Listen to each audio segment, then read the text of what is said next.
There we go. So let me highlight. You ready to be highlighted, Dutch? Yes, ma'am. All right. So welcome to thread management and fly tying and all things wonderful about all of that with Dutch, who has gotten rave reviews. This is his third of a series on thread control. We have a list of questions about flattening the thread that I will introduce at some time from Linda. So when you get on, or if you're on, um, we ask that everybody mute so we don't have background noise, but feel free. This is informal. So if you need clarification, Dutch and I don't mind to ask a question at the time and not wait until the end and say, slide number 2, go ahead and unmute and ask a question. We're fine with that. Thank you, FFI, for setting up these Zoom calls and allowing us to do this. This is sponsored by Women Connect. If you're new tonight, you can find us at Women Connect at flyfishersinternational.org, and we'll add you to our mailing list for future Zooms.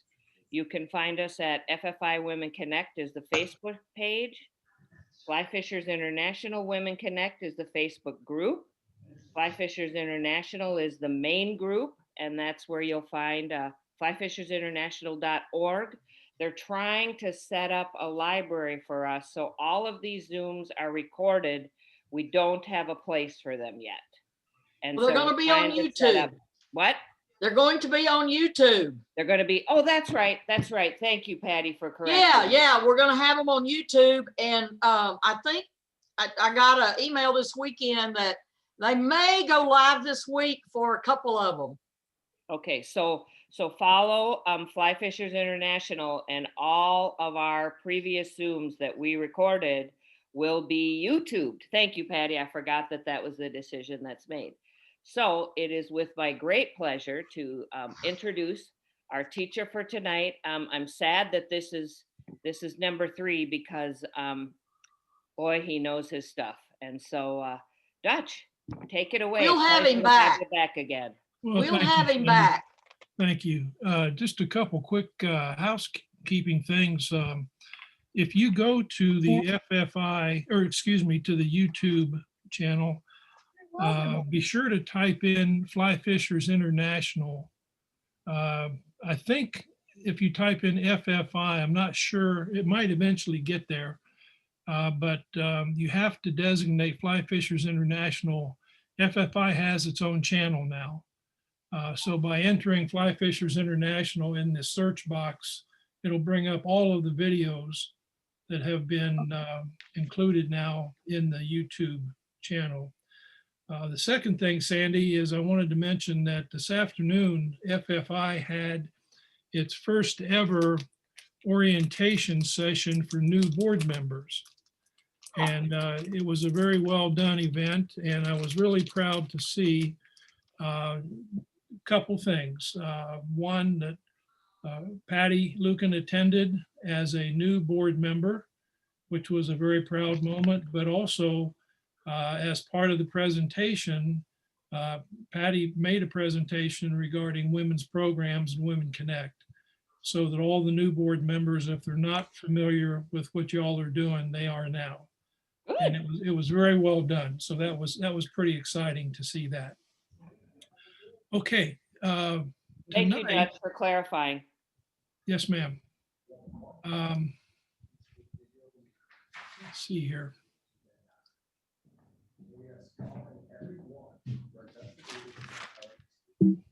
Well, that should be my video, my webcam up there.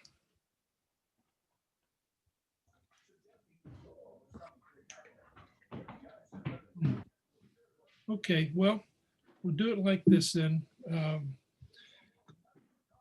This is the second or third session, as Patty or Sandy mentioned, for our thread control discussion. And this evening, I thought we would spend some time and learn how to tie up flies' legs. So when people say, when you tell your friends you're tying flies, you can describe for them how you tie up flies' legs.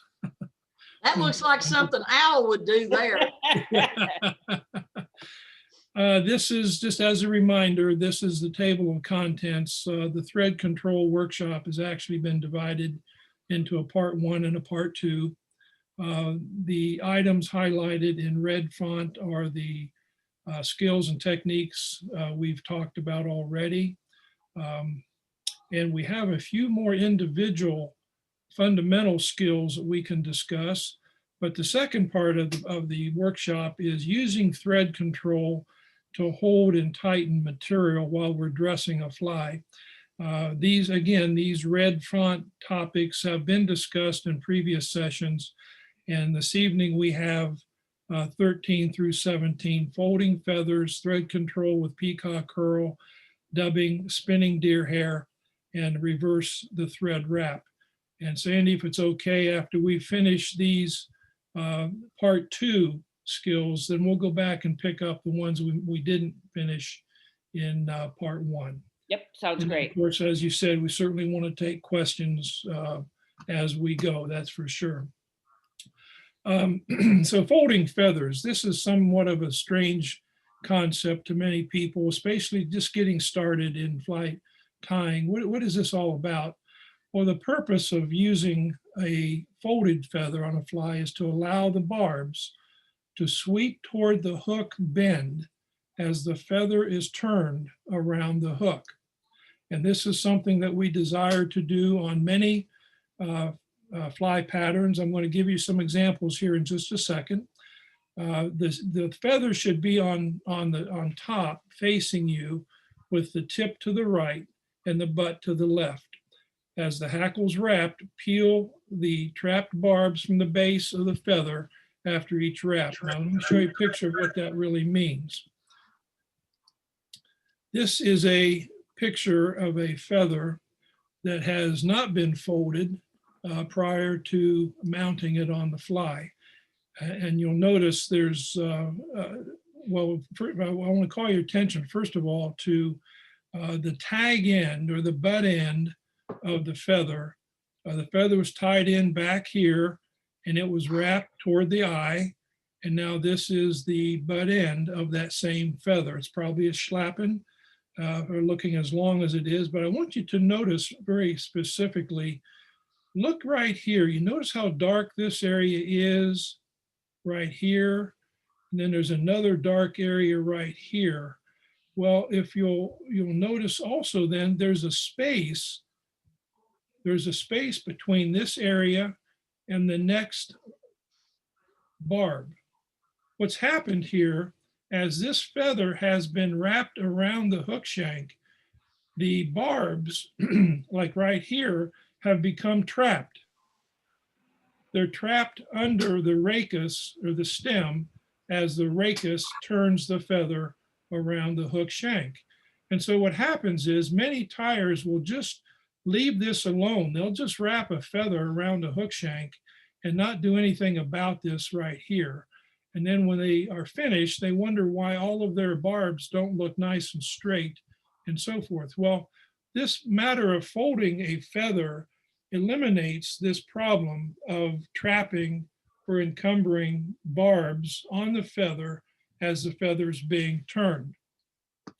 We want to be able to avoid that. As a matter of fact, when you wrap a hackle around a hook shank, especially in the collar area, you should be able to look down the hook shank, starting looking from the eye, looking toward the bend, and you'll see the feather splayed around the hook shank. It should look like spokes on a bicycle wheel pretty much.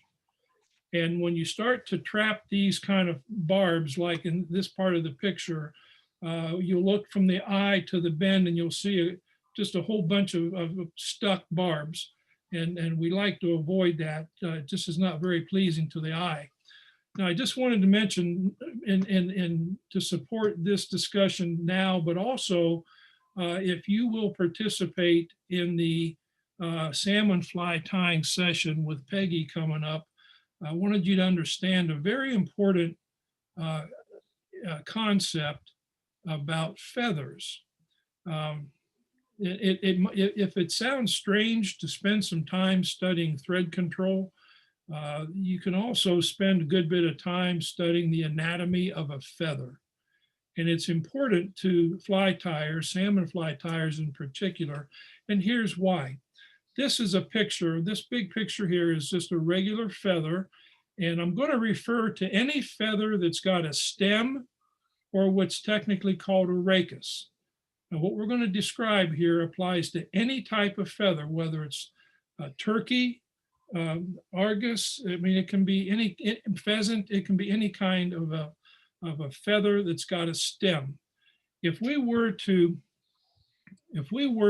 take a, I'm going to try one more time, Sandy, to see if, no, I want to see if I can get that. I've got a webcam here and I clicked on it. Yeah, because it worked last week. Yeah, it sure did. Let me try again here. I want you to be able to see If he can this. get his web camera to work, those of you that are watching, it's side by side. You can make the slide smaller and make his camera bigger. Can you get it to work, Dutch? No, it didn't want to come on. It is on. Let me reinsert the USB. I'd like for you to see a real feather and understand what I'm describing here. So that's why I'm taking a minute here to try to get this to work for us. Oh, but had it for a second there. Let me try it once more. We may have to go to our second instructors extraordinaire because. Well, I'm sorry for that, but I think I can describe it for you. I want you to understand this because this is going to come into play for any of you that will be involved in Peggy's class, or if you at some point in your fly tying journey, you want to tie salmon flies. Here's what's interesting about this particular feather. And once again, it can be any kind of species of animal that has a feather with a stem or a rachis. If we were to separate the feathers like you see in this section here, and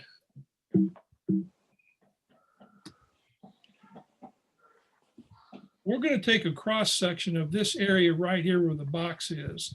Now this is the stem or the rachis right here. And then what we can easily see are the barbs that come away from the stem or the rachis.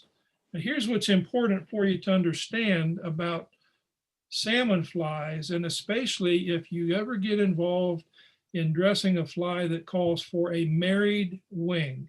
What does that really mean? Well, if we look at this diagram or this schematic here of this section of the feather, we have the stem or the rachis, we have a barb, and we can see those pretty easily. But if on every one of these barbs, there's something that sticks out on the top side and something that sticks out on the bottom side. Now, each of these little things that stick out is called a barbule.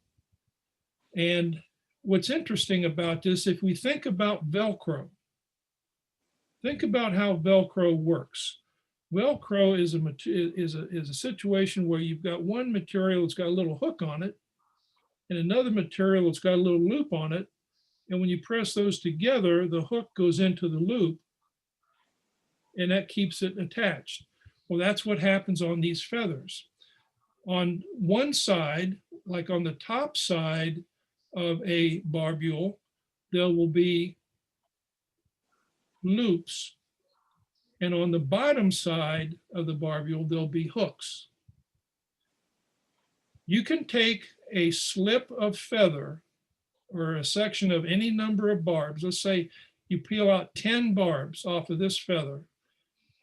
You can line that up next to a feather from any other feather that's got a stem, and the hooks and the barbs will line up. Now, what's specific is the feathers on the left side of the stem as you face it. This is the top side view. If this is the stem on the left side over here, if I take a slip of barbs off of this side of the feather, I have to use barbs from a left side of another feather. So for example, this feather that we're looking at could be a dyed turkey and it's light blue or an aqua color. We could also take a dyed turkey red, yellow, green, orange, any other color doesn't matter.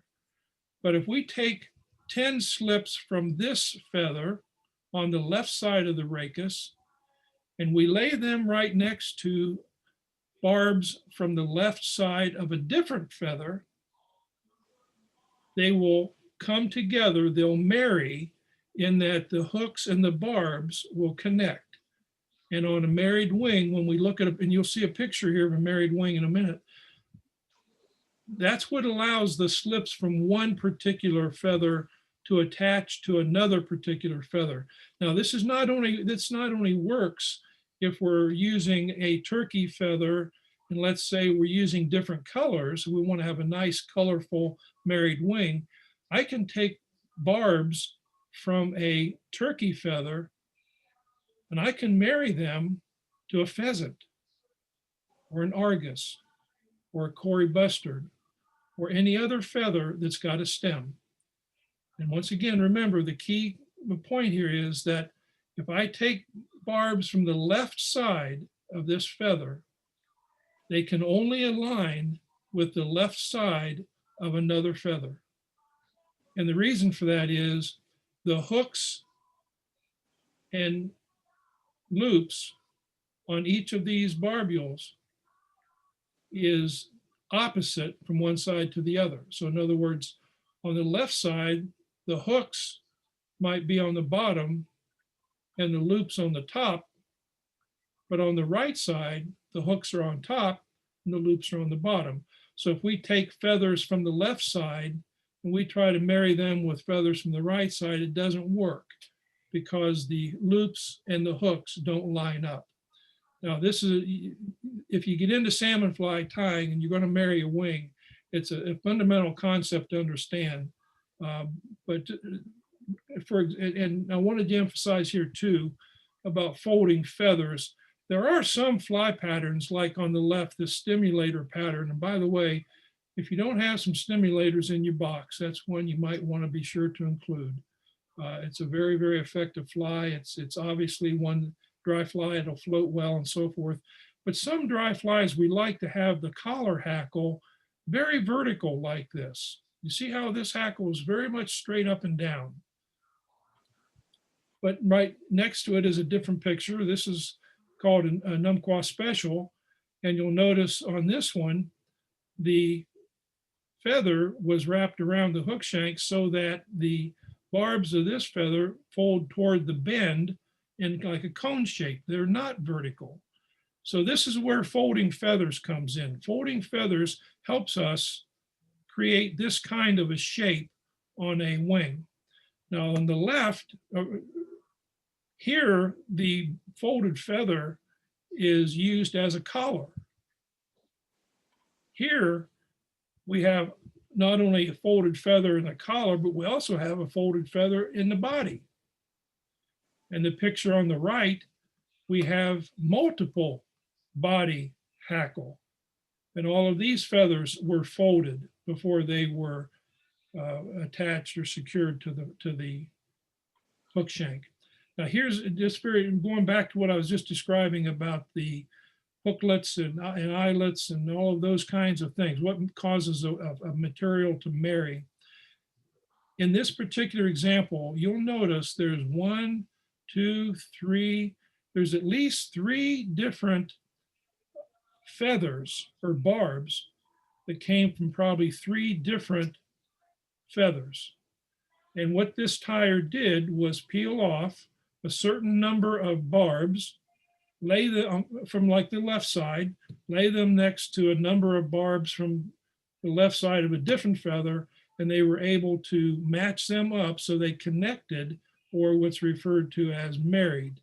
And this, I should mention that this is a very, very wide married wing, but I wanted to show this as an example of how much a married wing can, how a married wing can look once all these slips are married together.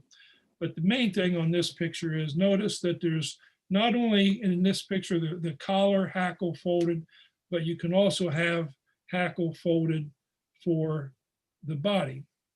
Now, how do you do this?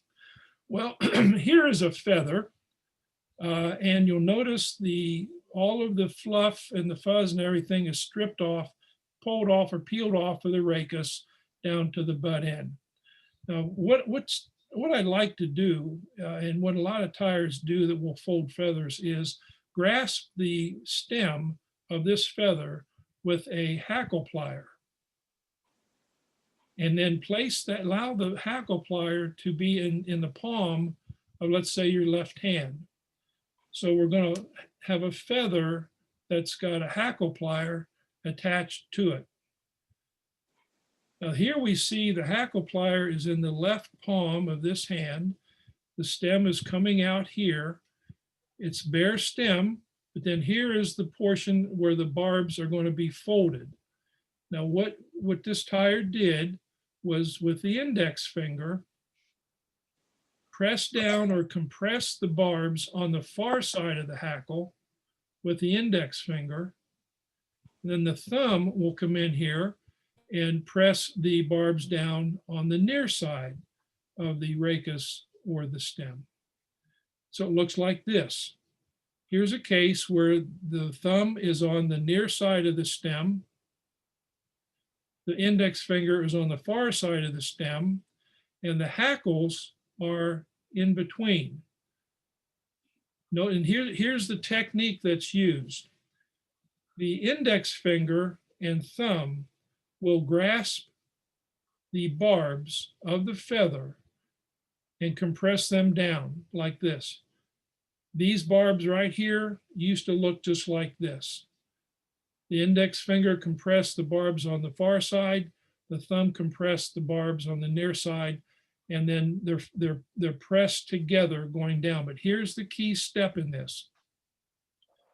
Once the index finger and the thumb have done their job, now you'll take the rest of the feather that's being held with the other hand, and you're going to lift this or slide this all parallel to your finger, going toward your knuckle, while at the same time the index finger and thumb continue to keep a nice hold on the barbs from the feather. Not too tightly, because as you lift your right hand and roll this up the finger, if you press too hard with the index finger and thumb, those barbs will sure come off. So you want to press firm enough to feel that you're bending the barbs, but you don't want to hold it too tightly, because the key step in this is lifting this remaining portion of the feather toward the knuckle. And what that does then is it rolls the stem right here. This stem will roll up the finger, further causing these barbs right here to fold down. Then after you've folded those, you move your fingers forward and you do the process again. And you continue that until you have folded as much of the feather as you want folded. And here's where it continues, and that's what it looks like. Here's a feather that's been folded from this end all the way down to this end. And so obviously what's happened here, the folding means that instead of those barbs now sticking perpendicular to the stem like they used to, they now are folded down. And you can fold at whatever length of this you need. Another interesting point is that when you're doing this part of it, the actual folding, you can continue, you can fold this feather and then repeat that same section of barbs. And you can continue to fold those until you get the barbs folded as much as you want them folded. But once again, remember, don't press too hard with the index finger and thumb as you lift this and roll it toward your knuckle, because you can sure enough pull those barbs right off the stem. That's what the folded feather looks like. And Sandy, I'm going to take one more shot at this to see if I can get that webcam operating. Yep, it tried. If Al has any suggestions, there are also extraordinary knowledge about Oh, that. they are absolutely. Dutch, try something, or answer me a question. Do you only have one USB port in your computer, or do you have more than one? I have more than one, Al. Let's see. Switch ports, and if you have like a mouse in another port, switch them around. I found that sometimes one port talks better to the camera than the other one. Okay, now the little, that might work out because the light's on the camera. Let's see here.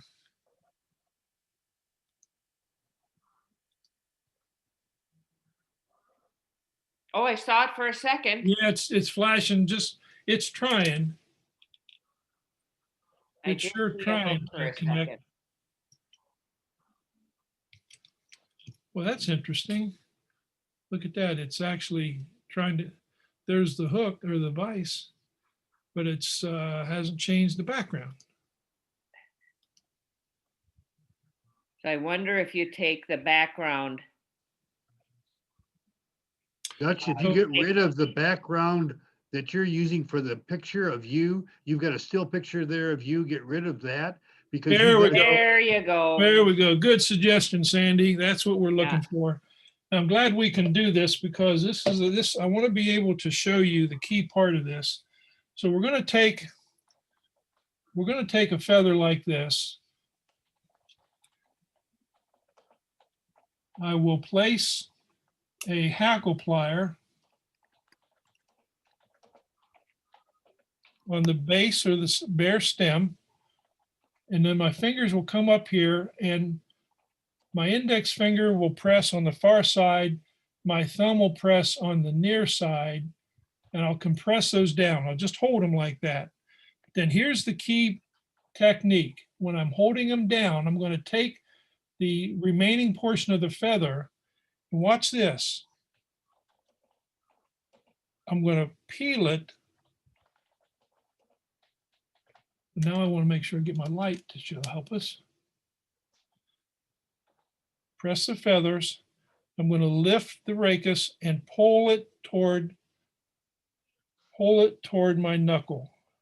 See what I'm doing there? As I lift that is further compressing those barbs.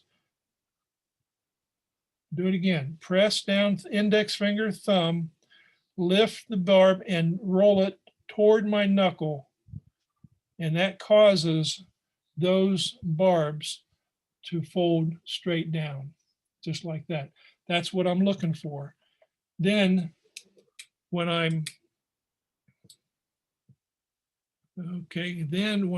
ready to tie that feather onto the hook shank, I can be sure that when I wrap that feather, those barbs are going to be pointing toward the back or toward the bend.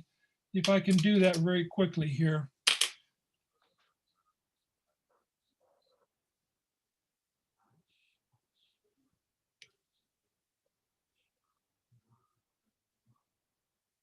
I'm just going to tie this in with only the portion that I. Now, a lot of people, you'll notice, they'll hold a feather up like this, and they'll take their index finger and thumb and stroke it back like this.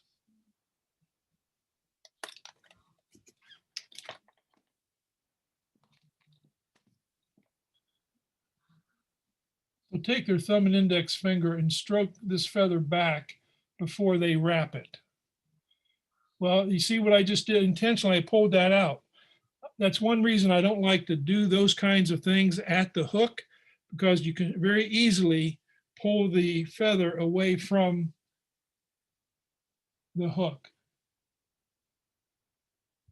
So by having the folded barbs already, I can, when I'm folding a feather, all I'm looking at is that rachis, the bare rachis. Now, when I come up to the top again, I want to see the rachis, and the wrap will go adjacent to the preceding wrap, edge to edge, just like that. So now what we see in this picture is, by only using a few barbs off of this feather, I was able to tie in a hackle with the barbs cone shape going toward the bend. And that's what folding the feather will do for you. It'll put the barbs in position so that they can bend or shape toward, cone shape toward the bend of the hook. Now, there's a second method to do this, and that's a situation where we're going to bend these feathers by using our scissors. And this one, it works just as well. It's a very effective way to do it, but obviously you have to be very careful if you use this method, because you can very certainly scrape barbs off of the feather. Now here's a regular, this is a neck feather. You'll notice there's no webbing in it, and by webbing, I don't think here's a saddle. You can do this with a saddle or a neck feather, and you'll notice on the saddle feather, it looks thin from the stem or rachis out toward the barbs. Well, all of this down here is called webbing, and we don't see that on the neck hackle like this. Now here's what I'll do to prepare this hackle to fold the feathers using my scissors. I'll take whatever portion of the feather I want to fold, and I'll peel them down so that they're now pushed away from the rachis. I'll tie those in, and I'll caution you right now, normally when I fold feathers with scissors, I keep a hackle plier on the stem of my vise. And I prefer to fold these feathers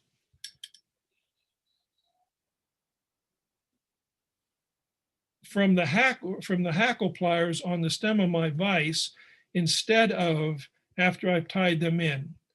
And the reason for that is, anytime you're trying to fold feathers like this, whether it's by hand or by scissors, you can sure enough pull the feather away from the hook shank. So I like to have the feather prepared before it goes to the hook shank. When it goes to the hook shank, it's dressing the fly. I'm not preparing material once I've tied it in. That's a very fundamental rule for me. So again, this feather that you see tied on to my hook shank would typically be connected to a hackle plier that is around the stem of my vise. Now all I'll do here is I'll take the inside edge of my scissors. Okay, here's my scissors. I'll just take the inside edge, and I'm at about a 45-degree angle. I'm going to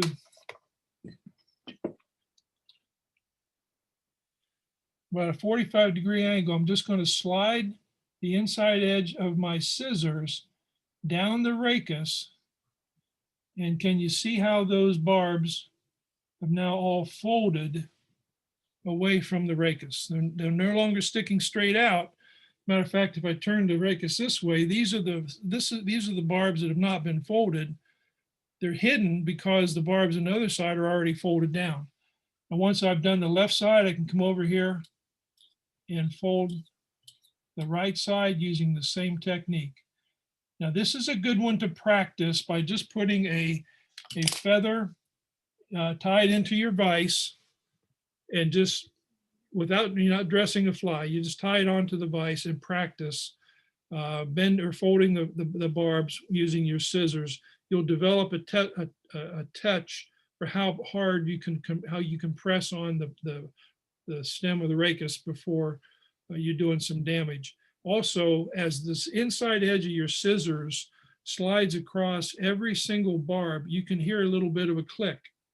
And I would suggest if you're starting out with this, just use the very tip of your scissors on the inside edge. You'll feel the each rachis or each barb very easily that way.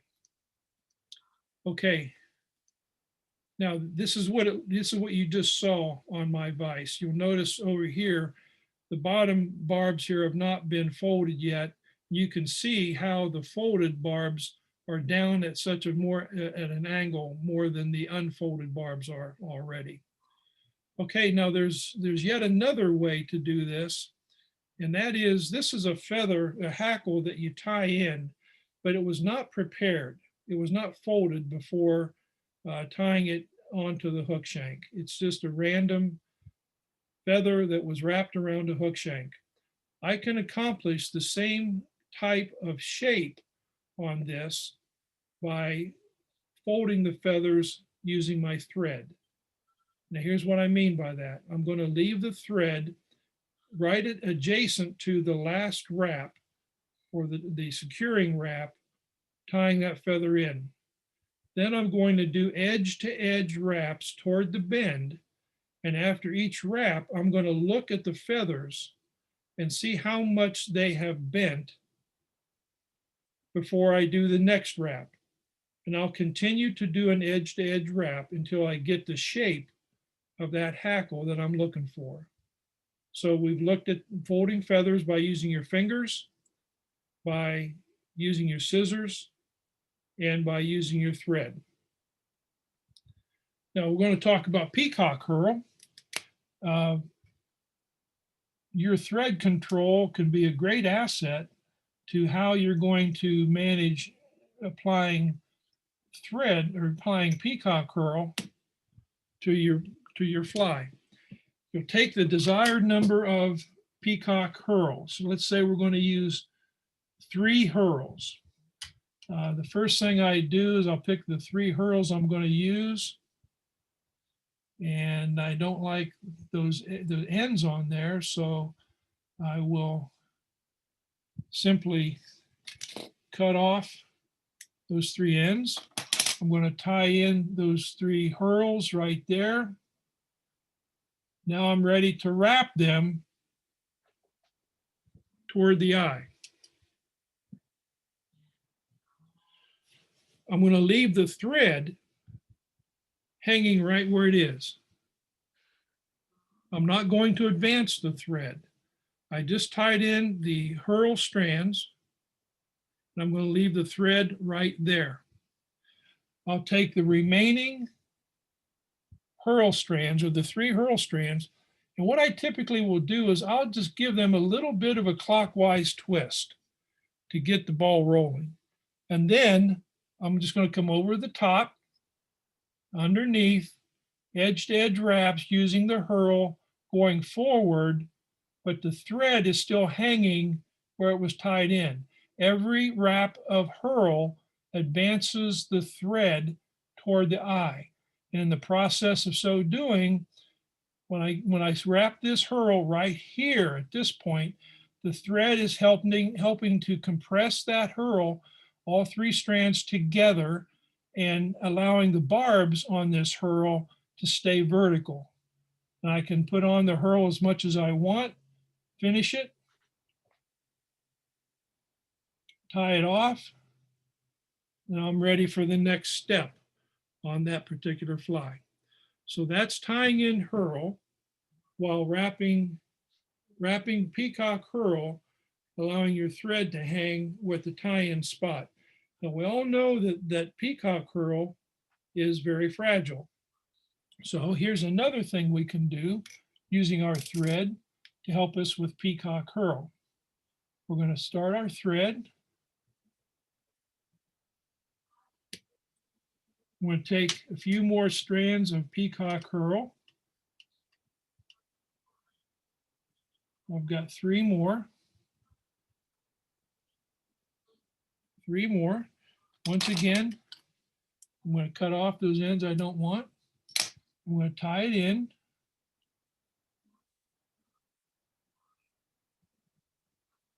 right there. Now, because peacock herl is fragile, and sometimes we'll like to use peacock herl for something like a body on a woolly boiler, or very many patterns that we can use this, but we know this is fragile. So once again, I'm going to just put a couple twists of clockwise twist onto the herl, but now watch what I'm going to do. Now I'm going to actually wrap these 3 strands of herl around the thread. I'm going to wrap them in a clockwise fashion around the thread. And I only have to go about 2 or 3 turns. Now, I want to emphasize the clockwise direction because we learned 2 sessions ago that every wrap of thread puts a clockwise twist into your thread for a right-handed tire. And we're going to see here in a minute on dubbing the effect that proper use of the clockwise twist has on securing dubbing.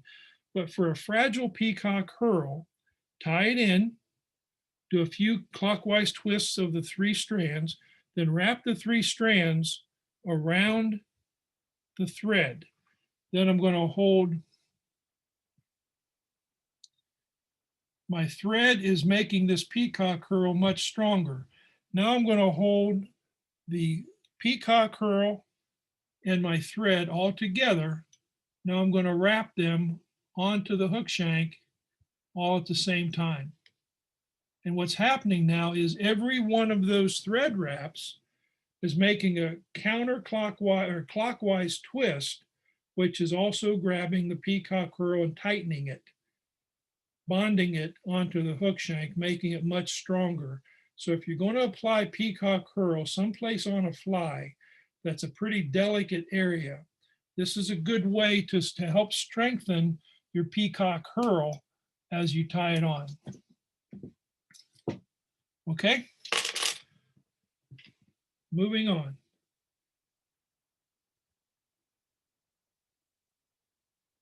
Okay, there's a braid we just did. Okay, there we go.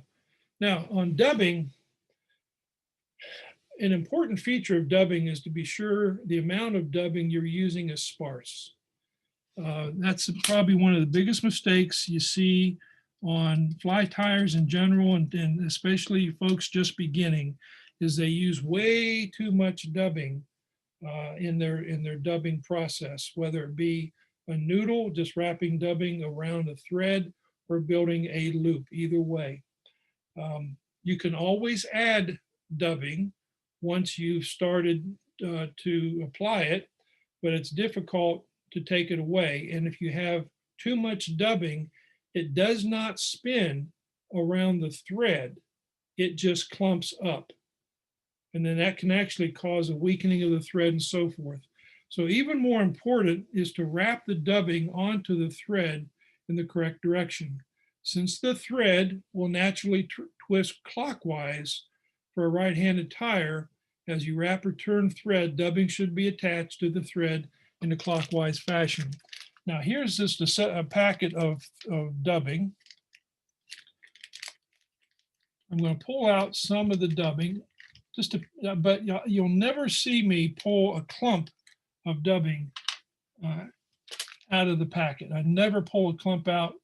And as a matter of fact, for my classes and such, I usually refer to dubbing, this part of dubbing in particular, as wisping. Wisping. And that's because if I look very closely at the edge of that dubbing, I just randomly pulled it out of the pack. We can see on this dubbing that there's all kinds of like frayed ends out here, just little pieces of dubbing sticking up. Instead of reaching onto this and pulling a clump off, what if I take my index finger and thumb and just very systematically go along the edge as if I'm not getting anything off of that clump of dubbing. My fingers are just grasping along the edge. Oh my God, I'm wasting my time because look at that. Look how much dubbing I got there. Now I can take this much dubbing and I'm going to properly apply it to the thread by going in a clockwise twist. And that means that once I've laid the dubbing onto the thread, I'm going to do a clockwise twist My thumb is going to go to the left. My index finger is going to go to the right. I'm going to dub it on this way because that wraps the dubbing around the thread in a clockwise fashion. Now, dubbing actually does not require a lot of surface of your fingers spreading it. Just a little bit of a pinch of the dubbing is all you're going to need. But that was put on there clockwise twist. And you'll notice both on this, we're going to do a dubbing loop next, but you notice even on, and when you have your dubbing on there, you can take your index finger and slide it up or down to get it in the correct position. But one thing I kind of got in the habit of doing is when I apply dubbing, I always leave a space right here. In other words, you'll see where the dubbing begins, then there's bare thread, then the hook shank. There's a space right there of just bare thread. And the reason for that is, and once again, to control my thread, that allows me the opportunity to wrap a piece of thread around the hook shank before the dubbing is applied so that the bare thread is being applied exactly in the spot I want it to be. When you apply dubbing, you want to apply it at a very precise location.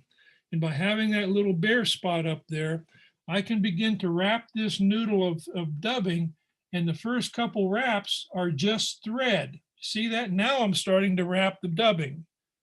So if I had to go back a little bit, I can do that. If I have to go forward a little bit, I can do that.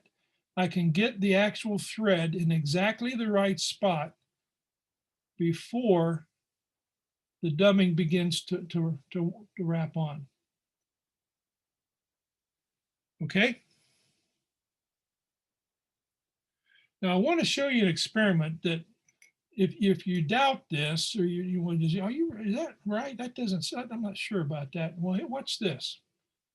I'm going to use this thread just because it shows up better. And I'm going to tie in just a random piece of yarn. Pinch wrap, and we'll grab that right there, just like that. Okay, we'll allow that thread to hang. Now I'm going to allow this piece of yarn to hang straight down next to the thread. I'm not wrapping the yarn around the thread. The thread is simply hanging right next to the yarn. The yarn and the thread are just side by side. They're not wrapped around each other. But now watch what happens. If you want to see a visual demonstration of how this clockwise twist actually occurs on every one of your thread wraps. You saw a picture 2 sessions ago using electrical wire. After a couple wraps, you could see how that began to twist. Well, here's what it looks like when you're applying dubbing or material. So I start going around the thread and I'm making wraps. Oh, it looks just fine. It looks good. Oh, look what's happening. Can you see that? Just by making those random wraps, this much yarn from here to the hook shank, that much yarn has now been wrapped around the thread. I didn't wrap that before I began wrapping the material. Let's see if I can do that again. So we want to prove to ourselves that this clockwise twist actually happens. You know what? I'm going to do something real quick here. I hope you can see maybe even better.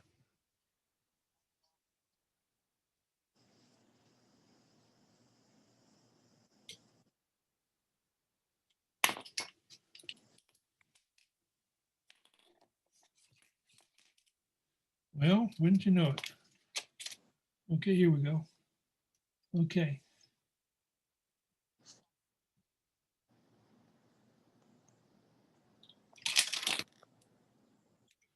Once again, I'm going to take this random piece of yarn.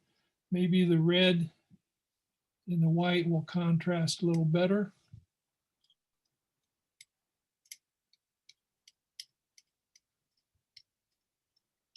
Okay. Now the thread and the random piece of yarn are going to hang side by side. The yarn is not wrapped around the thread, but we're going to prove to ourselves that every wrap of thread creates a half or a clockwise twist in the thread. So if I tie the yarn and the thread on now side by side, if that thread actually twists clockwise, it's going to grab the thread. So here's what happens. Wrapping around the hook shank, just like you would palmer on any kind of material, going along just fine. Pull it down, take a look at it.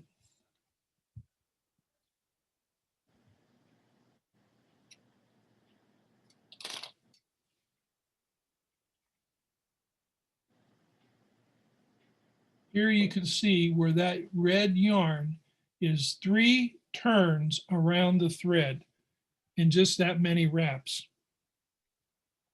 So the clockwise twist of the thread on every turn of thread grabbed the yarn and twisted it around the yarn.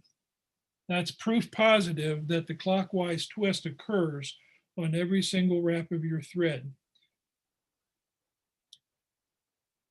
Okay, now,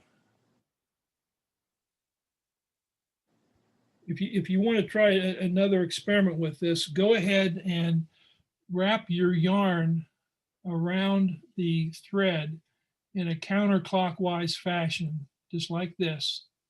Wrap it counterclockwise, then go ahead and wrap that on and see what happens. What you'll see is the thread will separate from the yarn. Now I want to do a little bit of look here at the dubbing loop.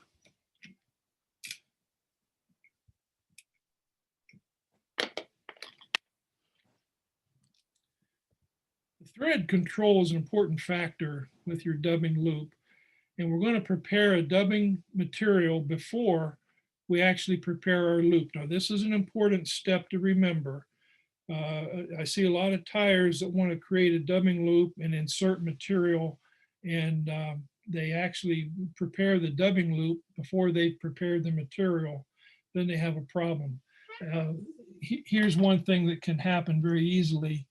A tyer will go ahead and want to prepare a dubbing loop. So they go ahead and do the dubbing loop, and then they say, oh, well, I don't have my material ready. So now what am I going to do?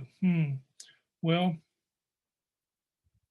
what I'm going to do is tighten up my bobbin holder and stick it in the loop. Now I can prepare my material, and the bobbin holder is holding the loop open. Now that's a good safeguard, but you can avoid that completely by preparing your material before you begin forming your loop. So prepare your material, then prepare the dubbing loop. And when you begin to spin the dubbing loop, go very slow. When you see videos of Bubba in the garage, it's almost like they have a turbocharged bobbin holder, and they want to see how fast they can spin their dubbing loop, and they think that that's going to be a good thing. No, it's not at all a good thing. You want to go very slow when you're actually spinning your dubbing loop. And here's what that would look like. We're going to make a dubbing loop. Then we're going to wrap the thread right here. After we make the dubbing loop, we're going to wrap this thread around the loop twice and pull straight up and secure the apex of the top of that dubbing loop. Then we're going to wrap the thread toward the eye and get it out of your way. Then we're going to place the dubbing material inside the loop and get it, it's configured exactly the way we want it. Then we're going to begin to spin it and continue to spin it until we get it to the size that we're looking for. Now, what does all that mean? Okay, I have pre-prepared a noodle of thread here, a noodle of dubbing. And let me explain about dubbing. You saw the wisping kind of technique that I like to do. There's a lot of different methods you can use to apply dubbing. And if I'm not mistaken, Gretchen, I think your book has something like 15 different ways to dub material. So there's a lot of different ways to do this. And with a loop or with a noodle, just a single thread. When we're talking about a loop here, I like to prepare the entire strip of dubbing before I go to the loop. Now here's something to consider.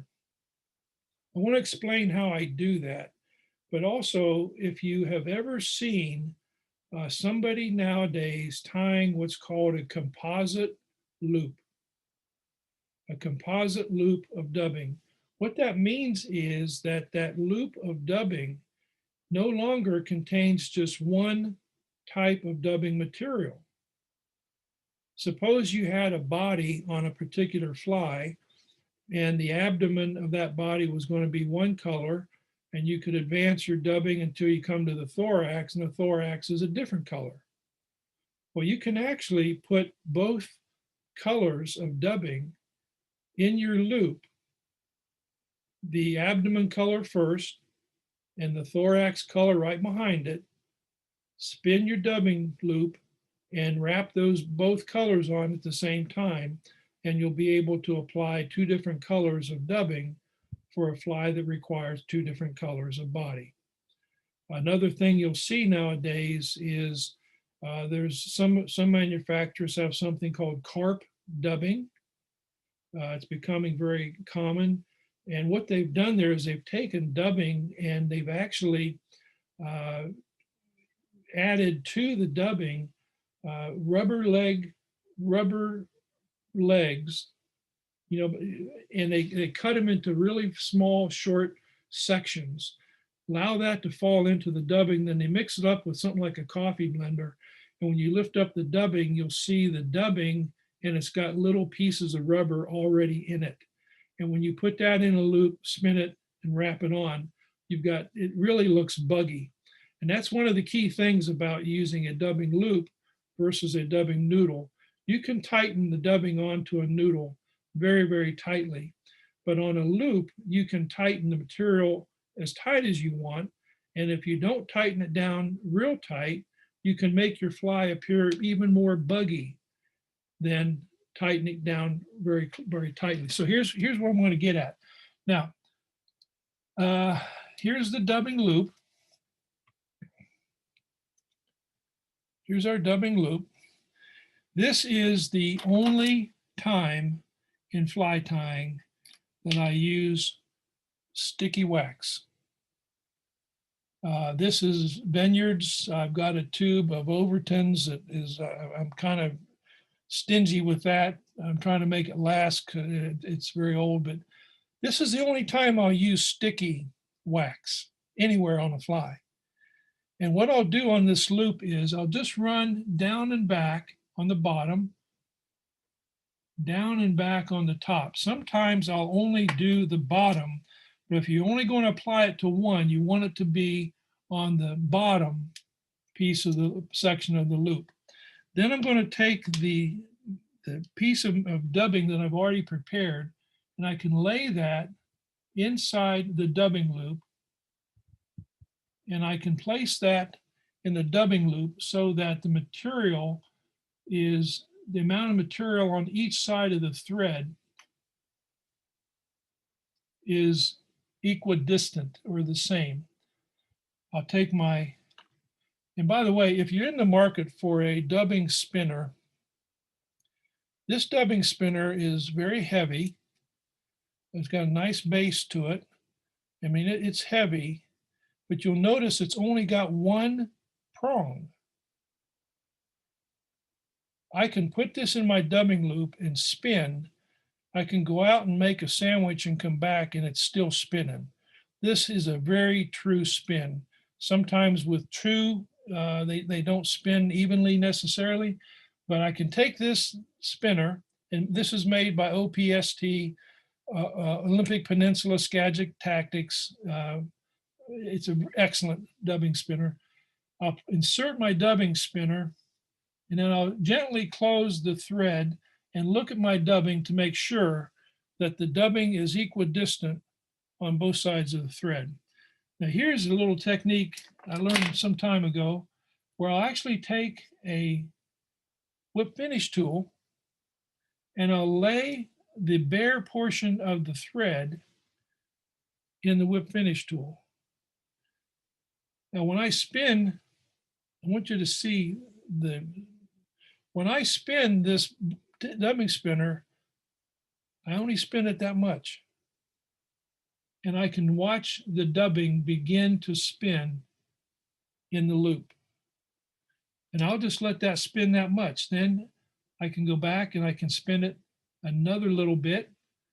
And if I lower it, it actually spins a little faster. If I raise it, it slows it down.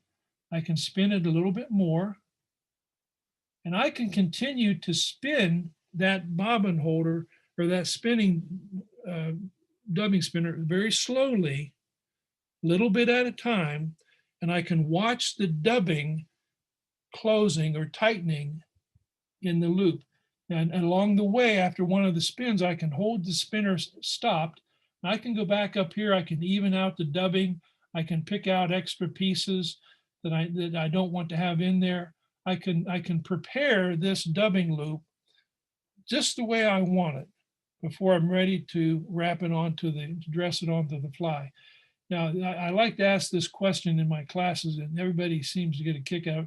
How do you know when you have spun your dubbing too much? Thread breaks. I know I shouldn't do that. But the point is, once I begin to spin the dubbing spinner, I'll spin it slowly. I'll watch the loop, grab that dubbing and twist and turn it so we get a noodle looking like this. And I'll keep spinning it until I get the dubbing material to be as thick or as thin as I want it to be.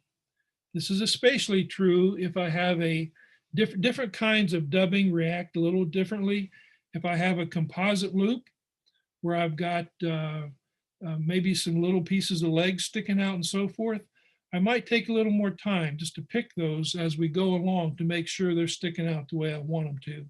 But I can take my time. There's no rush on this. I can slowly spin my dubbing spinner and allow it the dubbing to spin in the loop and keep doing that until I get the thickness or thinness of the dubbing material that I'm looking for that particular fly pattern.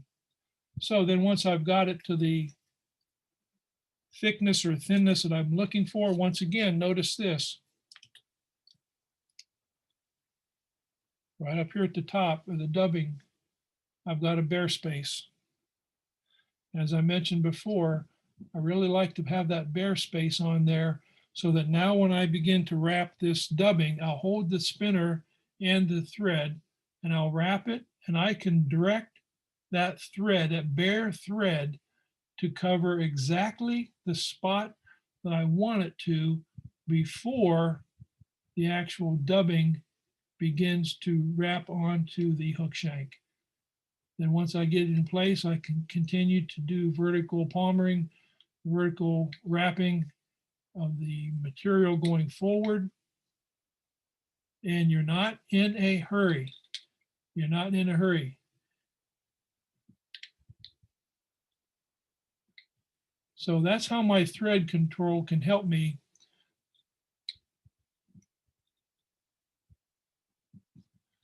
My thread control can help me whether I'm dubbing a noodle, just the dubbing on a thread, or I'm dubbing a loop. And remember,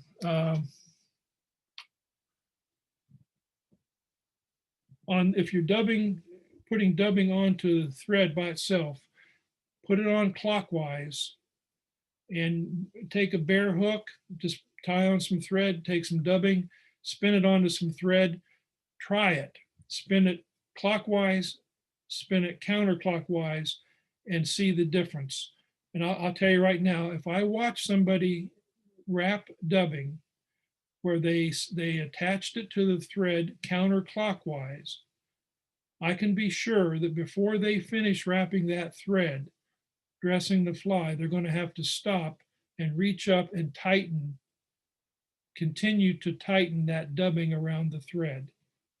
Make sure you're using a clockwise procedure to apply the dubbing to the thread. Okay.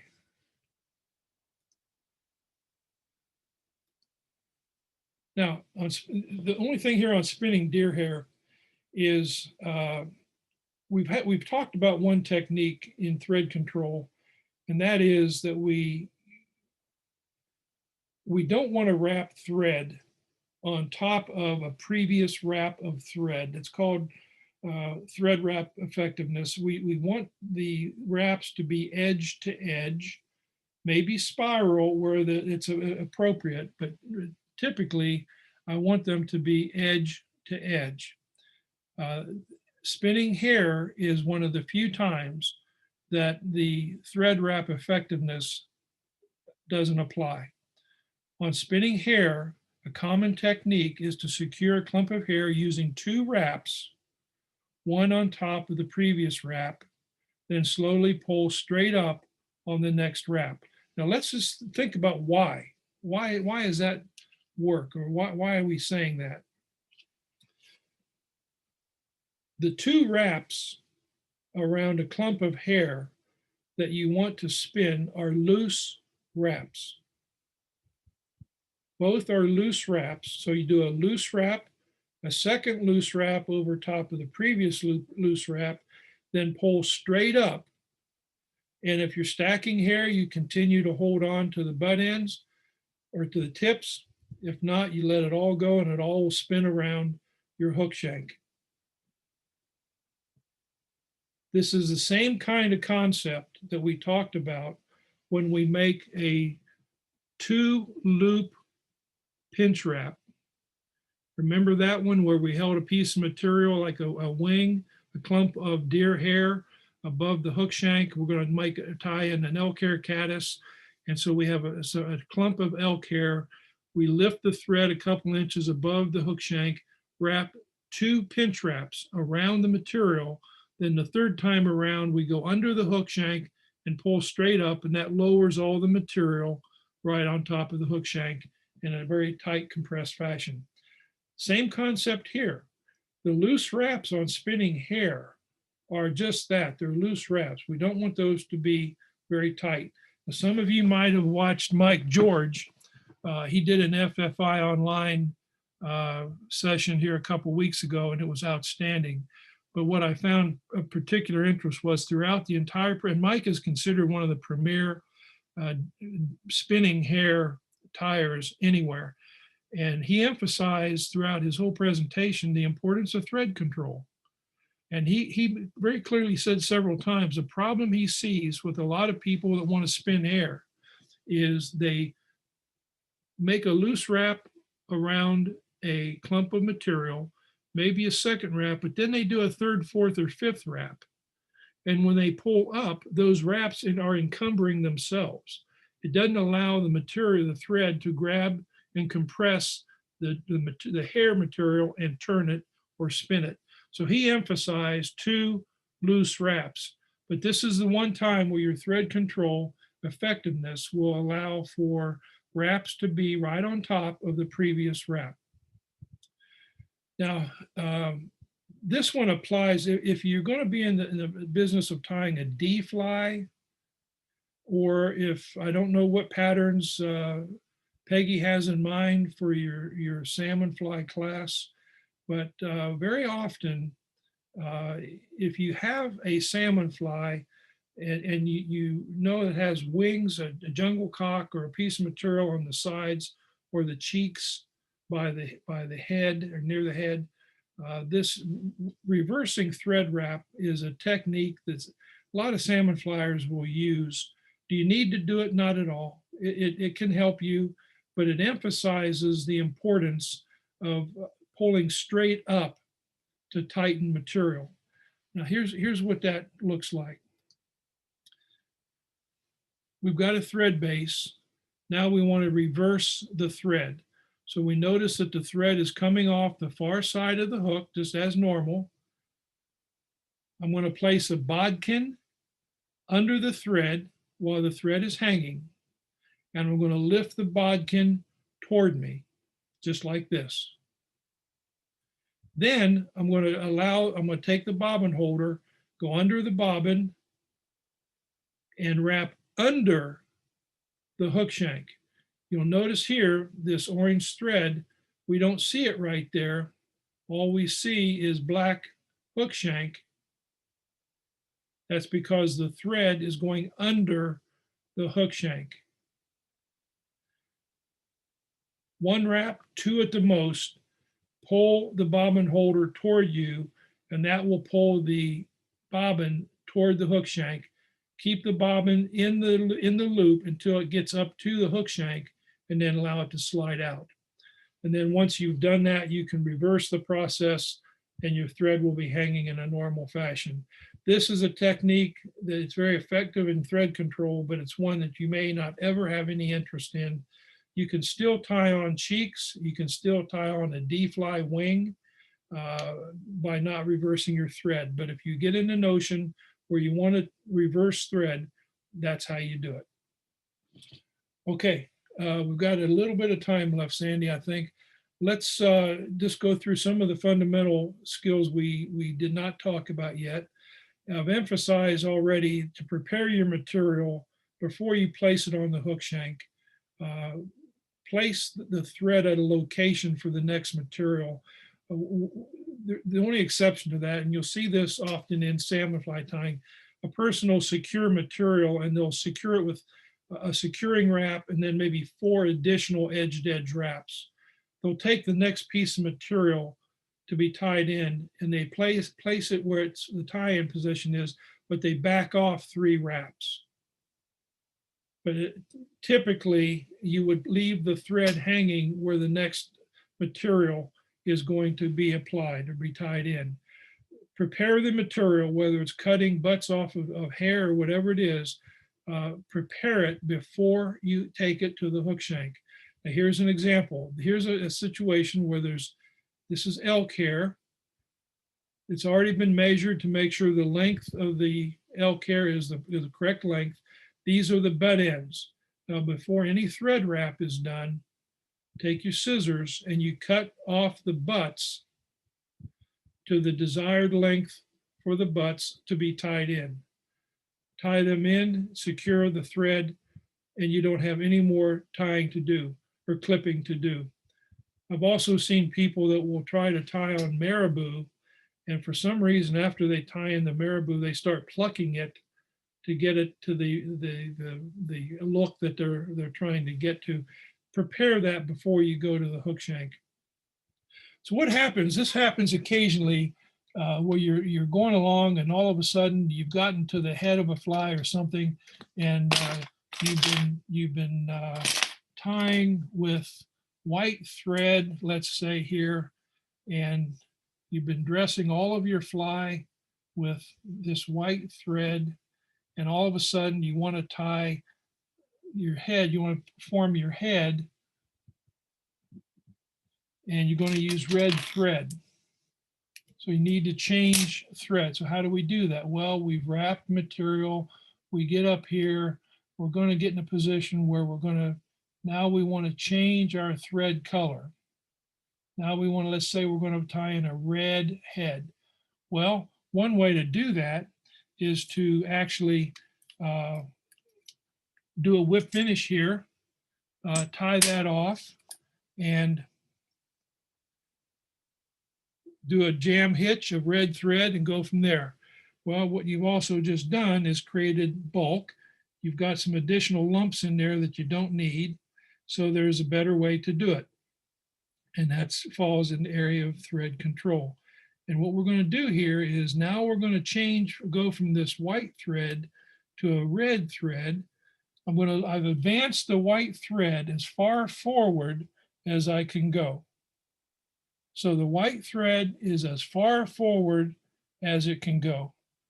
I'm just going to leave the white thread hanging there.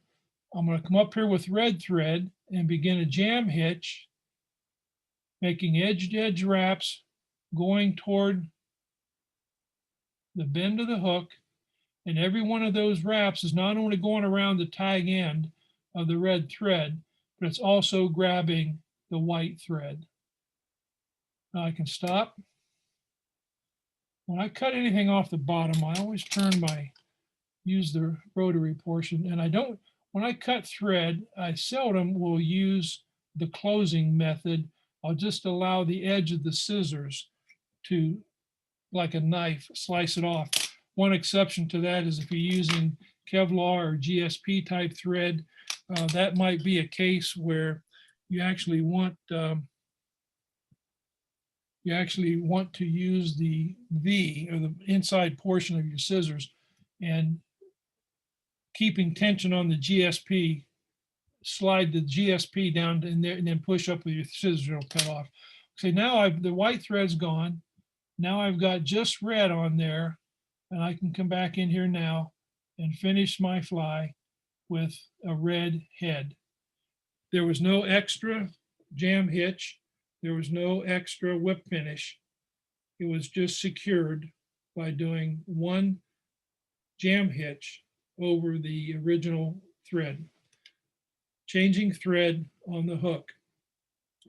What are you going to do when your thread breaks? That happens to everybody.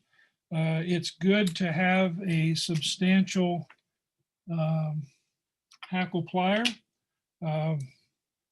This is a very heavy hackle plier, but if I'm ever tying and my thread breaks, and again, I use almost exclusively 14 and 16/0.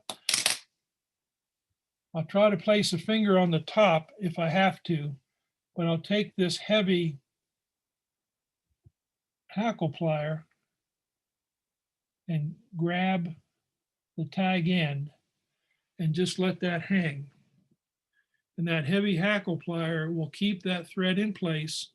I can take my bobbin holder that I want to use, maybe the same color, whatever, and come back in here now, just like we did with changing thread on the hook. With that thread hanging straight down, I can come in here now and just do a jam hitch. I'm ready to go. So that's what to do when your thread breaks. This one, if you're beginning in fly tying, this is one you can do. It's kind of like training wheels on your bicycle when you were little, and understand the anatomy of the hook. And in particular, we pay attention to the eye. We know a hook point. We know the barb because we want to crimp that before, especially if it's a fishing fly. We don't want to fish with barbed hooks. So we know the hook point, we know the barb, we know the bend. Well, this area right here is called the start of the bend, and the shank of the hook actually goes from the start of the bend up to the eye. That's the distance of the hook shank right there. So one important thing, I think I mentioned this before, when you're tying on a tail material, on certain shapes with different sprout or limerick shape bends in the hook, that not all hooks are shaped like this. They're not all the same. Some are more rounded, some have a more dramatic taper to them down here. You want to be careful if you're going to tie in a tail, that you don't tie the tail in too far toward the bend to where the hook shank or the start of the bend has actually started. And if you tie the tail in right here, then that tail is going to be tilted downward. And you want to avoid that. You want to keep the tails going straight out from, in most patterns, straight out from the hook shank. So we just are familiar with the anatomy of the hook, because this also has a key role in the proportions. And if many of you are involved in the FFI Fly Tying Award Program, and you have to tie several flies identically, proportions are crucial. You want to, if you make a mistake, make the same mistake on each one, but you want to make sure your proportions are just right. And a good way to do that is to be very familiar with the anatomy of the hook, so that a body always begins right above the hook point, or whatever the fly pattern might call for. Now on this, the example, what I'm suggesting here is, especially for folks just getting started, this might be up here where this thread is right here at the front of by the eye. That might be where you might want to have your head. Begin to form the head as you finish the fly. Back here, this might be where you want to begin your body. If you were doing a salmon fly, this might be where the tip and then the tag and the tail would all be tied in right in this area. And what I'm suggesting is that if you want to really understand the proportions for your fly patterns, understand the anatomy of the hook, and before you begin to dress the fly, you can actually do a jam hitch, put a few wraps of thread here, cut it off, put a few wraps of thread here, cut it off, and so forth. But these are like training wheels. You can place these at different parts of the body of the fly that give you signals as to this is where the body begins. I might want to put one here if this is where the body stops, and that type of thing. So you begin to dress the fly. And when you get to one of these little reminders, you can just take a razor blade, cut it off, then go ahead and finish your element. Dutch, Yes. we had somebody ask you to define, Kim Dickinson asked what is to define the jam hitch. Okay, that's one we did right at the beginning. And it's the method, Kim, that we use to apply thread to the hook shank to begin dressing a fly. And for example, right now, somehow I need to get this thread onto the hook shank so that I can begin to use this thread to secure material. And the way to do that, I'm going to use orange so you can see it. The way to do that is lay the thread across the top of the hook shank, wrap around it, continuing to hold on to this tag end. Continue to wrap, edge to edge wraps going toward the bend. And every wrap I make is wrapping over top of this tag end. And I can do this as many times as I need to. But every time I go around here and wrap over that tag end, I'm securing the thread to the hook shank. So now I can come in here, cut that off. Now my thread is attached to the hook shank, and I'm ready to begin attaching or securing some element of the fly pattern that I'm tying. Okay, I wanted to mention some things about cobbler wax. I mentioned I very seldom use sticky wax except in forming a dubbing loop. Instead, I use cobbler wax all over the place. I use this a lot. And there are people now that actually make it, and it comes in a packet like that. And you can buy it in a packet like this. Bailey's has some that actually comes in a nice little tin, and you open it up and your cobbler wax is on the inside there. Very handy. Or you can make it yourself. And that's typically what I'll do. This is the formula that I use to make cobbler wax. Some places will sell this stuff and they actually call it fly tires wax now, but it's originally cobbler wax. And this is the formula that I use. Now, I would suggest if you want to do this, experiment a little bit. In other words, your oven might cook a little different than mine. And so some of the proportions might change, but I want to be able to hold this cobbler wax, and it's firm, but it's not sticky at all. It's not sticky at all. I can cut off a little piece of this, press it against my finger, and just hold it there, and the warmth of my skin will help to soften that. And when I let go, it's actually stuck right there, or actually here on my finger. And then as I'm tying, I can just do this a few times, and I'm applying wax to the thread. I suggest you experiment a little bit, because as you finish a batch of cobbler wax, you don't want it to be sticky. You don't want it to be real slippery either, just firm. And that's what it looks like on my finger. Do you have a supplier where you can find violin resin? And do you have a supplier for beeswax that you use that you can recommend to people? Yeah, Sandy, there's a lot of them. Of course, Okay. a lot of music stores and stuff you can go to for the resin, but I hate to say it, you can actually get all this on Amazon Okay, thank you. and get what you need. And then I'll take, you've seen in little toy stores, they have little tiny trays of ice cube trays, really small kinds of things. Any kind of a plastic candy mold. And when you pour the material, once it's mixed and so forth, pour it into the candy mold in very thin layers. What you see in the picture here is a cake. And I typically try not to make it like that, but that's what it looks like when you buy it from somebody. It comes in a cake form like this. I like for it to be very thin, like wafers.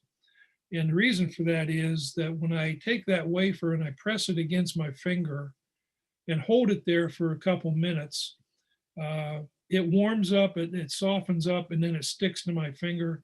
And here I'm just rubbing my finger against the thread as I'm tying. I don't even have to reach to pick it up. And so I used to actually, I hate to tell the story, but I used to actually take a wafer like this and stick it behind my ear while I'm tying. And too many times I forgot it was there, and I woke up in the morning, it was in my pillow. And so very quickly you learn to modify. But it's I use it all the time. As a matter of fact, I'll use it at least every time I tie in some piece of material, because this works so well that when the thread has a little bit of cobbler wax and you do a securing wrap around material, that wax really helps to bind it together. The other thing I've noticed is as I'm tying along, if my thread breaks and I've used a good supply of cobbler wax, it doesn't unravel. I don't have a real problem with that. So I suggest you give it a try if you like, but I really use that a lot. Dutch, have you ever tried to lay it just on parchment paper rather than putting it in a mold if you like it real thin? Yes, you can do that for sure, Patty. And even if it's on parchment paper or a cutting board or anything like that, just make a big drop of it. I'm emphasizing again, you want it to come out looking like a wafer, not something really, really thick. If I use this kind of a cake for my tying wax, I'll rub that onto the thread just like this. And what happens is you can see I'm getting a lot of wax on the thread, and it creates a little groove, in the wax. And unfortunately, when I pull that away with a 14 or 16-aught thread, I can break my thread. Typically not with Vivas, but you have to be careful. But if I just have some on my finger and I'm going to tie in the next element, I can just do this and it doesn't cause the same kind of problem. But use it however you want. For sometimes I'll just have a nugget of this sitting on my bench if I don't have it on my finger, and I'll just pick up the edge of it and rub it on my thread and then lay it back down. But I use this so much more now, and it secures the material very well. It binds the thread. It works very, very well. Remind me not to shake your hand. Pardon me? Remind me not to shake your hand. Or sneeze, yeah. Sandy, I've got another one. We want to stop right there because you had some questions too. Yeah, we have some really good questions about flattening thread for whip finish. We Okay. can answer those tonight from Linda Miller, and Linda is so organized and her thoughts are so organized. Linda, you just bought yourself a committee position, girl. That was organized. I can also send those to you, Dutch, and you can answer her personally. What would you like to do? Well, I can do that too. If we're running out of time, I'd be glad to do that. If you want to try to answer a couple of them for the sake of everybody that might have the same question, we can do that. Yeah, they're good. So when I whip finish a fly and I'm using UTC or Flymaster nylon threads, should I still flatten the thread before the whip finish? The answer is yes, because there's a couple parts of this, Sandy. Yes, you would. You want to make sure your thread is flat, regardless of the type of thread material that you're using. For all the same reasons we've talked about, if you've been wrapping and wrapping and wrapping, now you're ready to do a whip finish. There's all those twists in your thread. And when you use a whip finish tool, whether it's a tool, your fingers, whatever, when you go around that hook shank for the first time and just a little bit of tension comes off of the thread, that loop jumps out there. And if you've ever had difficulty finishing a whip finish because a loop forms, that's because there was too much clockwise twist in the thread when you applied it. Now, there's some threads like uni and some of those that are more round shaped. They don't flatten as well as other types of thread. I still attempt to, and sometimes what I'll do, depending on the thread I'm using, I may just let it hang there for a second before I whip finish and allow the thread to try to untwist on its own if it has to. But the bottom line answer is yes, try to flatten your thread before every whip finish. And she says, is the best way to flatten your thread the thumbnail method? That's probably the quickest way. Spinning it works well, but that's kind of a guess factor. If you've just wrapped 10 wraps going toward the eye, you've got clockwise twists in there by 8 or 10 times. And you can try to spin it counterclockwise to get those twists out of there, but it's a guessing game. How many times did it spin and so forth? What I'll typically do is just let my thread hang. And there's two tools that a fly tyer needs to have that are essential. One is a razor blade and one is a thumbnail. And you use a thumbnail many occasions, but especially for flattening thread. So when I just let the thread holder or my bobbin holder hang there, if it's trying to unspin, I know there's some twist in it, I'll take my thumbnail and go right to the top and just gently and slowly slide right down the thread. And if the bobbin holder spins, it's backing that twist out of it. And I'll go very slowly and then stop the bobbin holder from twisting, do it a little bit more until I'm sure I've got all the twist out of it. But the thumbnail is a good way to do it. And it's also a good visual. And you don't have to guess like you do if you're going to spin your bobbin holder. In the presentation, flattening the thread, you say it's important to flatten the thread because when you wrap the thread around the hook, you add an additional twist. Correct. Okay. And that for a right-handed tyer, Sandy, that's a clockwise twist. For a left-handed tyer, it's a counterclockwise twist. But the concept is exactly the same. You're going to, which regardless of right or left-handed, every wrap is going to create a twist in the thread. And too much of that can cause problems in trying to do a securing wrap. Do you need to be flattening the thread periodically as you are tying material onto the shank, especially for a fly with a thread body? For sure, a pattern with a thread body, you want there you probably would want to use a flatter thread like a Danville or something like that, where you can really get that thread flat to the hook shank. But there's occasions where you're preparing the next element that you're going to tie on. Just occasionally look at your bobbin holder hanging from the hook shank.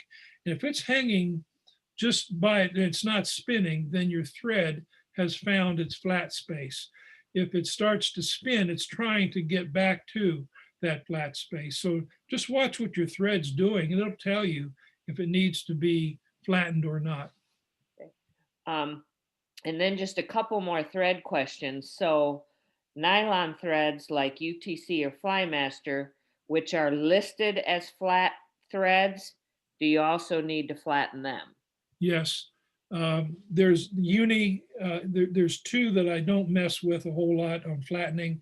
Uni is more round. You might remember that diagram we looked at.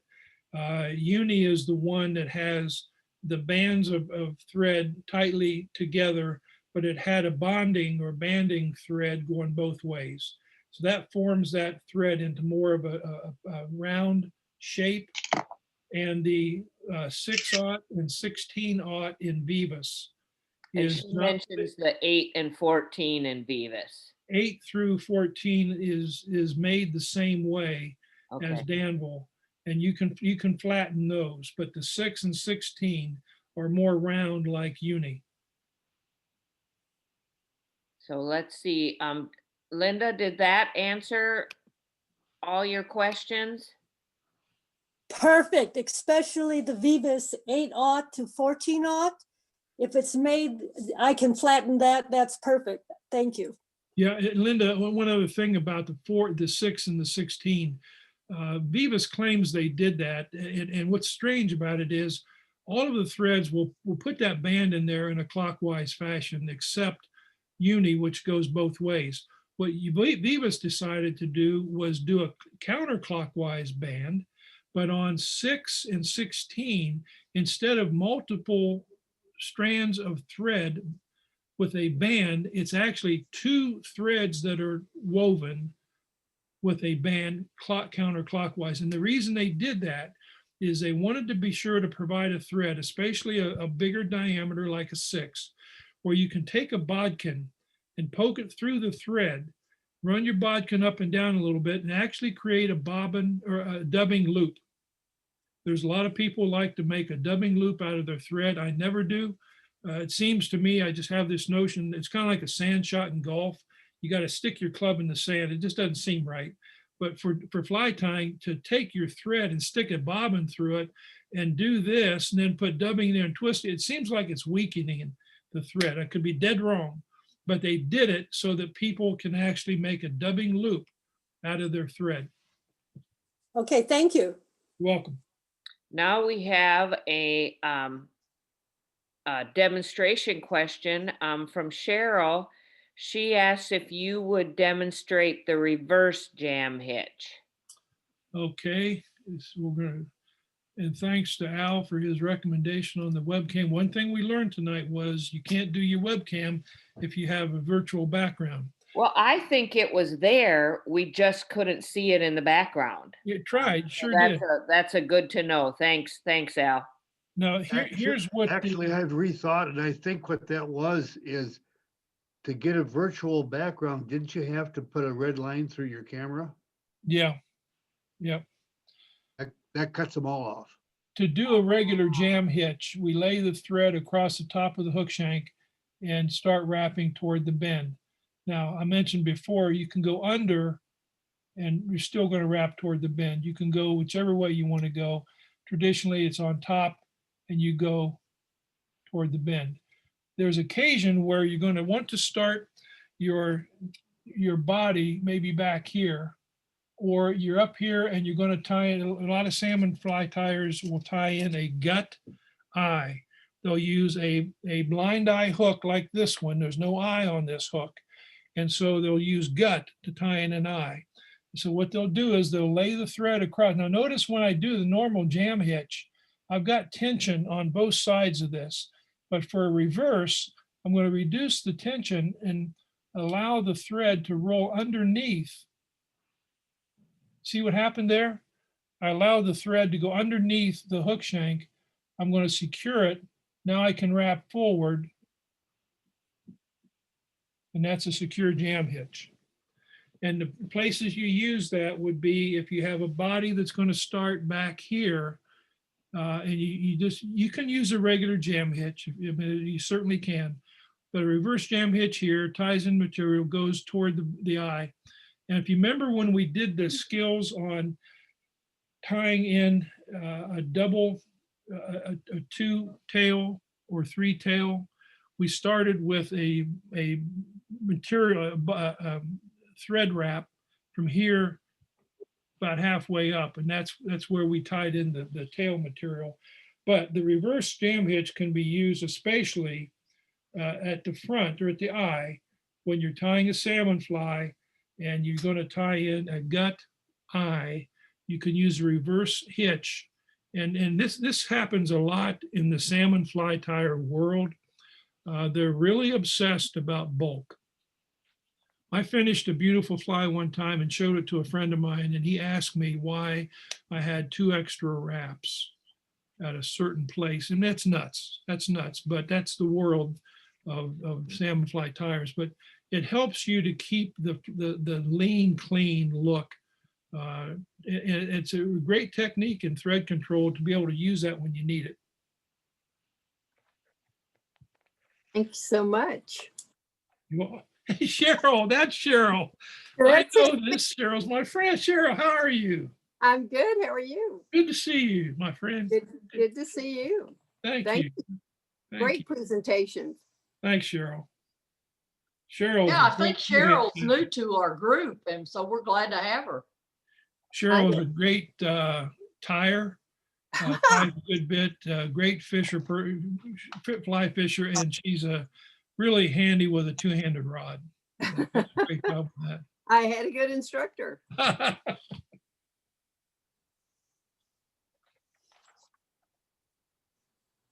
Wow, that's great, Dutch. Yep. I think if there are any more questions, go ahead and unmute and ask, but Hey, Dutch, this Yes, is sir. Terry. Hey, Terry. Hey, just one, I guess maybe a tip of advice. I was watching a Kelly Gallup video, I don't know, a week or 2 or 3 ago, whatever it was. And he was doing some dubbing on a fly. And he said, now this is probably more with synthetic dubbing, you know, versus say hare's ear. But what he was doing is he said, a way you can tell if you pull just enough is if you pull a little bit as you did in your demonstration there, and you kind of toss it in the air a little bit. He said if it floats, that's the correct amount of dubbing to dub on a thread. He said if you pull too much and you throw it up and it drops straight down, he said that's how you can tell when you've got too much. That's exactly right, Terry. And what he was talking about is, remember how we took the dubbing pack, and you can see that the edges of this are sticking up, and we're going to do the wisping thing. We're not going to reach in there and pull a clump of material out. We're just going to allow our index finger and thumb just to randomly go along the edge, and it seems like you're not getting anything at all. And then all of a sudden you look in your fingers and there's a good bit of dubbing. But what Kelly's talking about is getting a piece of dubbing, and I won't throw it up because you won't be able to see it, but if I hold it up and my ceiling fan blew it away, but if it drops slowly, that's a good amount of dubbing. Exactly. If it drops quickly, then you've got too much. Yep. Yeah, keeping dubbing sparse is a sign of a serious experienced tire. Hi, this is Misako. Yes, ma'am. When I fish with a streamer, sometimes I purposely wrapped around with the sort of a very I don't do a very solid dubbing.